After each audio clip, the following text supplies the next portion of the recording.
আর আমাদের বাপ চাচারা যে বিয়ে শাদী করছেন আমরা তো এখন দেখতে পাইতেছি, আগের যুগে মানুষ এত লাজুক ছিল, এত লজ্জা এত শরম ছিল, দেখতে নিয়ে গেছে মাথা উঠায় তাকায়ও নাই মুরব্বীদের সামনে, লজ্জা কি বিয়ে করে আনছে নিজেও জানে না।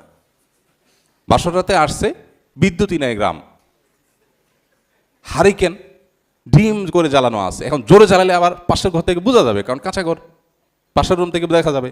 বেচারা তার বউটা একটু ভালো করে দেখতেও পারে নাই, এই বউ নিয়ে সংসার করছে 60 বছর 70 বছর 80 বছর টিকে গেছে। জাপানি মালও এত টিকে না।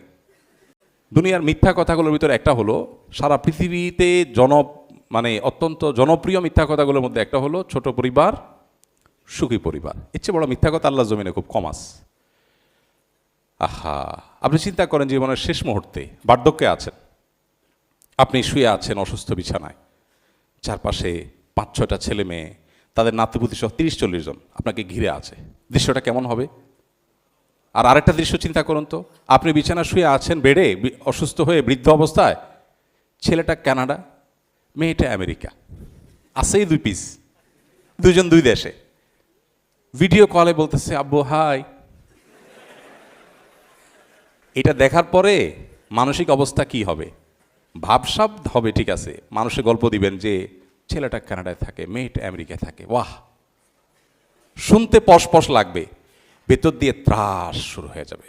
যার কষ্ট সে বুঝে, সন্তান কাছে নাই, নাতিপুতি বছরকে বছর ও ভিডিও কলে একটু দেখে, এটা যে কি জ্বালা কি কষ্ট, এটা বেশিরভাগ মানুষই বোঝেন না।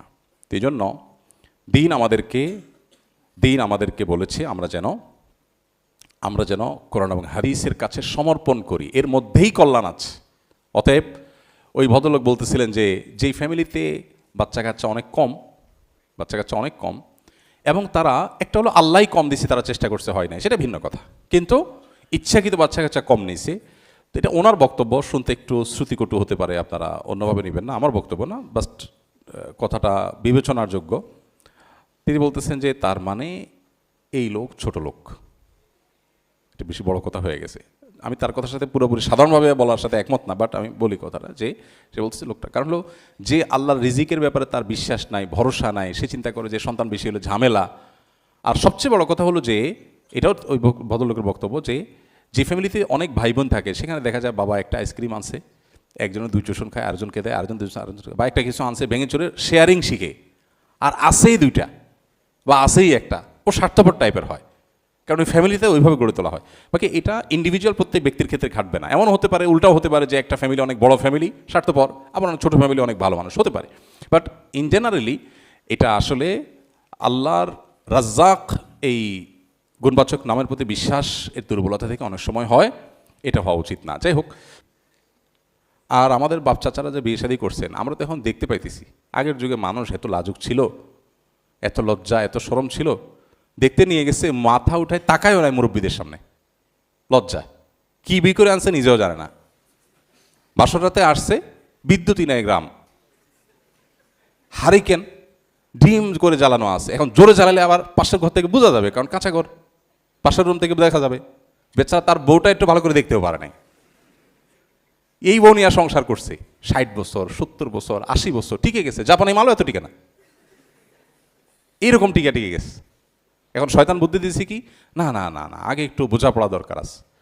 আল্লাহর বিধানের বাইরে যে যাবে তার কপালে জ্বালা পড়া ছাড়া আর কিচ্ছু হতে পারে না। শান্তি শুধু আল্লাহর বিধানের মধ্যেই আছে। অতএব বিবাহ ফোবিয়া যেটা আজকে পৃথিবীতে তৈরি হয়েছে, খুব ভয়াবহ একটা বিষয়, মানব সভ্যতা হুমকির মধ্যে পড়তে পারে যদি এই বিবাহ ফোবিয়া এভাবে টিকে থাকে। কারণ সাংসারিক এই বিধি ব্যবস্থা যদি পৃথিবীতে টিকে না থাকে, মানব সভ্যতা টিকে থাকাটা কঠিন হবে।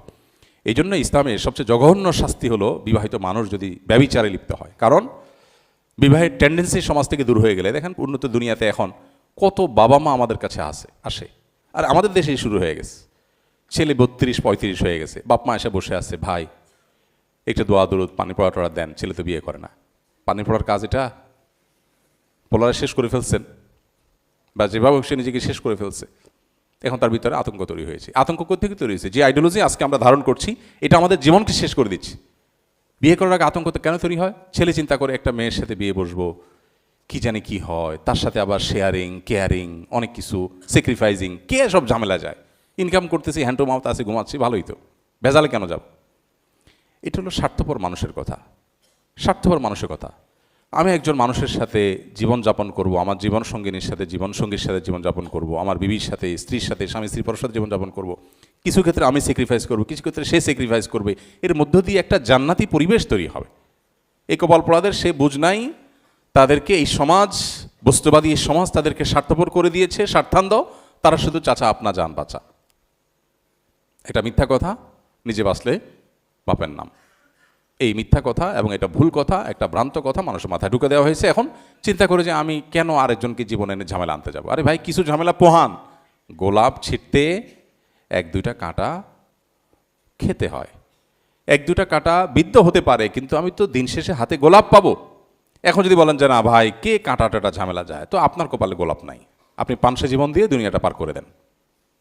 সাংসারিক জীবনে যদি কোনো স্বামী স্ত্রী পরস্পরের মধ্যে হালকা বাদানুবাদী হয়, যারা বিবাহিত এবং যাদের মধ্যে দিন চর্চা আছে, দিনই বুঝ আছে, মাশাআল্লাহ, তারা বলতে পারবেন ঝগড়ার পরের দিনগুলো এটা ঝড়ের পরের শীতল পরিবেশের মতো হয়, ঠিক না? আবিয়াত্তারা ঠিক বলতেছেন? আপনাদের এক্সপিরিয়েন্স আছে? আমাদের স্কিলের ছেলেরা তো বেশিরভাগ আবিয়াত্তা তোমরা তো, অভিজ্ঞরা ভালো বলতে পারে। বউয়ের সাথে ঝগড়াঝাটি, স্বামীর সাথে ঝগড়াঝাটি হলো, অভিমান হলো, মান হলো, একটু কথাবার্তা বন্ধ রইলো, একটু মুখ ফুলাফুলি চললো, এর পরের চিত্রটা হয় ঝড়ের পরে শীতল বাতাসের মতো। যখন বোঝাপড়া হয়ে যায়, মিটমাট হয়ে যায়, তখন সম্পর্ক আগেরটার চাইতে আরও স্ট্রং হয়। তো এই গোলাপের কাঁটা খাওয়ার মধ্যেও এক ধরনের স্বাদ আছে। পৃথিবীতে আপনি কোথায় যাবেন? আপনি কোনো অফিসে কাজ করতে যাবেন, সহকর্মীর সব তো মন মতো হবে না।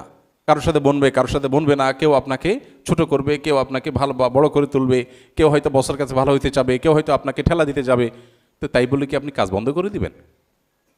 তো এই যে অতি স্বার্থপর হয়ে যাওয়া, অতি নিজেকে নিয়ে ব্যস্ত হয়ে থাকা, এটা কোনো ভালো কালচার না। এই কালচারটাই আজকে বিবাহ ফোবিয়া আমাদের সমাজে তৈরি করেছে। মেয়েদের ক্ষেত্রেও সেম। 25-30 হয়ে গেছে, বিয়ের কোনো না খবর নাই, বাপ মা বললেও বিয়ে করতে চায় না, তার বিয়ের প্রতি কোনো আগ্রহ নেই। নবী করিম সাল্লাল্লাহু আলাইহি সাল্লাম বলেছেন, তাজাওয়াজু, তোমরা বিবাহ করো, বিবাহ করো। শুধু বিবাহ করো তা বলে নাই, আল ওয়াদুদ আল ওয়ালুদ, সেই ফ্যামিলিতে বিয়ে করো যেই ফ্যামিলিতে বাচ্চা কাচ্চা বেশি হওয়ার কালচার আছে, বাচ্চা কাচ্চা বেশি হয়। পৃথিবীতে অনেক ধরনের মিথ্যা কথা প্রচলিত আছে। তার মধ্যে একটি হলো অনেক টাকা পয়সা থাকলেই মানুষ সুখী হয়। বাস্তবে সুখ শুধু অর্থ সম্পদের উপর নির্ভর করে না। একটি পরিবারের আসল সুখ আসে পারিবারিক সদস্যদের পারস্পরিক ভালোবাসা, সম্মান, বিশ্বাস এবং একে অপরের প্রতি দায়িত্ববোধ থেকে। অনেক ধনী পরিবারও যদি স্বামী স্ত্রীর মধ্যে বোঝাপড়া না থাকে, সন্তানদের সঙ্গে সম্পর্ক ভালো না থাকে, তাহলে সেই পরিবারে শান্তি থাকে না। আবার অল্প আয়ের একটি পরিবারও যদি সবাই মিলেমিশে থাকে, একে অপরের বিপদে পাশে দাঁড়ায় এবং আল্লাহর উপর ভরসা রাখে, তাহলে তাদের ঘরে প্রকৃত শান্তি ও সুখ থাকতে পারে। তাই সুখী পরিবার গড়তে শুধু অর্থের পেছনে ছুটলেই হবে না। পরিবারের মানুষগুলোর প্রতি ভালোবাসা, সুন্দর আচরণ, ক্ষমাশীলতা এবং পারস্পরিক বোঝাপড়াই হলো একটি সুখী পরিবারের সবচেয়ে বড় সম্পদ। সম্মানিত ভিউয়ার্স, ভিডিও সম্পর্কে আপনার মতামত কমেন্টসে লিখবেন। ভিডিওটি একটি লাইক দিয়ে চ্যানেলটি সাবস্ক্রাইব করে রাখবেন। আসসালামু আলাইকুম।